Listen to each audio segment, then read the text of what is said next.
So that's how I kind of was. I used to think that, I used to think that I was kind of self-aware. People who think they're self-aware are the most dangerous people. Imagine thinking that you're self-aware and you're just not. I reflect on how I grew up and how I raise my kids now to keep the chains broken on the negative parts, but keep the positive habits in mind. That's good. Therapy is subjective. The most basic advice can be seen as advice because some people weren't taught stuff like self-affirmation. Yeah, I agree. So like another thing that I'm learning not learning, it's interesting. A lot of this stuff I already knew, but I don't think I quite realized the effect. So another example is, have any of you guys ever like done therapy or done like, I don't know, what's a good example? Have you ever scoffed at the idea of either therapy because maybe you thought you were too smart, or maybe you scoffed at things like mindfulness or meditation? You know, a lot of people scoff at the idea at these things where you like go into your brain and you discover yourself. They kind of like scoff at it. They're just like, what the hell? That's not a real thing or whatever. They kind of undermine it in a way because they don't know how to actually tap into themselves in that way. They don't realize it's an actual thing. They think it's just magic kind of type shit. And then you experience it, and then suddenly you realize this is some real shit. This is so that's how I kind of was. I used to think that, I used to think that I was kind of self-aware. And people who are self-aware, people who think they're self-aware are the most dangerous people. Imagine thinking that you're self-aware and you're just not. Like imagine thinking like all these things that the basis of what creates yourself are true and they're false. There are some people who cannot fathom that the basis of what they've created about themselves can be false because it takes away from their self. The human being wants to attach themselves to self. And if you question your beliefs, your values, the way you operate, what's right and wrong, when you start questioning it, it can make you feel, it can feel bad because it might feel like you're losing self. It doesn't feel comfortable sometimes. If you find out that there's a lot of things that you operate in a way that was true that's actually false, it might make you, it'll f you up and it'll feel bad. But I think it's also important. It's important recognition. It's important to recognize, and this is what self-awareness is, I think, is that you might be more wrong than you are right.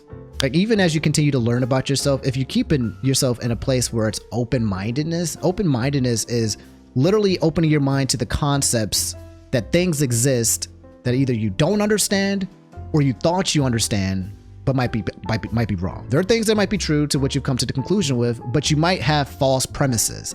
And if you actually acknowledge that, then your brain becomes more open.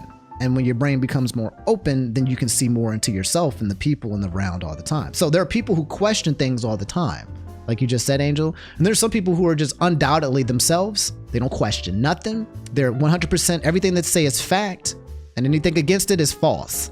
Like that's a lot of people. They're grounded in that way where what is, and what isn't, and there's no argument. Because if you challenge my truths and my faiths and my beliefs, it's going to dissemble me.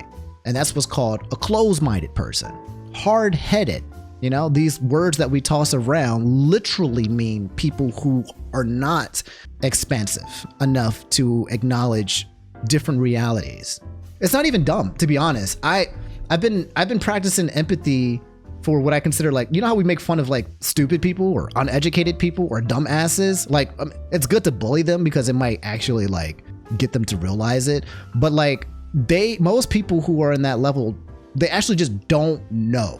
Put yourself in the shoes of someone you might consider a dumbass. Let's say you think they're a genuine dumbass, right? They are a closed-minded person, right? They don't know that they are that because they lack awareness. They think they know, and that's tragic. It's like thinking that you're free while you're in jail, right? That's a tragic place to be if you think about it, because you're enslaved to your own mind and you don't recognize your limitations, and that just sucks. And I think we've all experienced, I would say, that to some extent.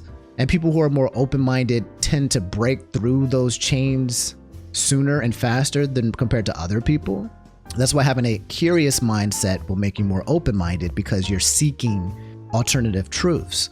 That's why people who practice nuance and talk with people with differing values and opinions and beliefs that practice makes you a little bit more aware of yourself as well, and life and experience and people. It evolves you, quite literally. The creating bonds with people, meeting new people from different facets of the world evolve you, because they get to bring something to the table, like view you in a way that no one else will have ever viewed you, with a lens that no one else shares.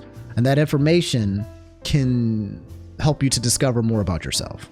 And that's not to say that every person who like you have a relationship with, I would say, it's not that every person will tell you the truth about yourself, because they just have a perception. Everything's like a perception, right? The truth is kind of like, truth is weird. Truth is, it's hard to define what is true. Because there's what you might think of yourself and what other people might think of yourself, and then what is holistically, objectively third person, who knows? But truth is a little bit weird. But the more information that you get, the more you can kind of get an understanding of yourself, like what creates a person, what creates you. How were you created? Why are you the way that you are? And it not just through nature. How were you nurtured? What trauma shaped you? What are your fears?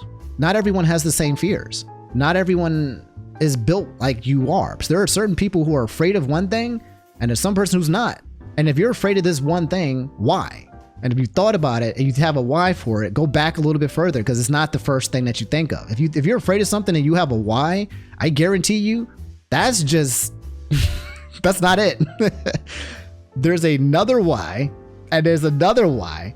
And then there's like, if you keep going back, you're going to be like, oh my fucking God. You're trying to tell me that the reason that I am this way is because of this? And those disturbing things suck, but it also allows you to rewire your brain, to reprogram yourself. You can actually change as a person if you want to, when you peel back the layers of who you are and understand yourself more. You have more agency of what you want to be, versus if you have no awareness, you're kind of just on autopilot. So this is another thing. There are certain people who live life in a way where they don't look inward, okay? They're not in their own brain.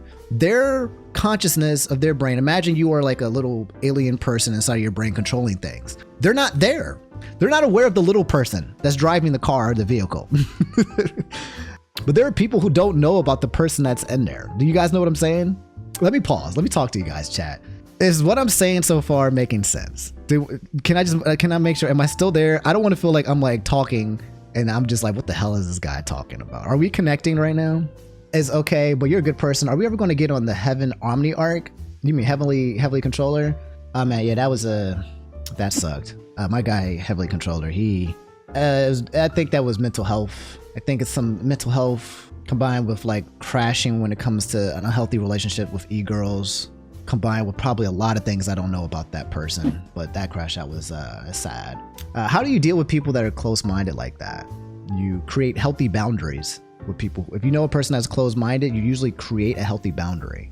You also have to make sure that you're not the close-minded person, because you might think a person is close-minded and you might be the close-minded person too. So you have to also open up the idea that you could be wrong. They're not aware of their shadow, you're trying to say. Yes. How would you deal with the loss of a beanie? It's all right. Things come and go. That's all. Just remember the good times.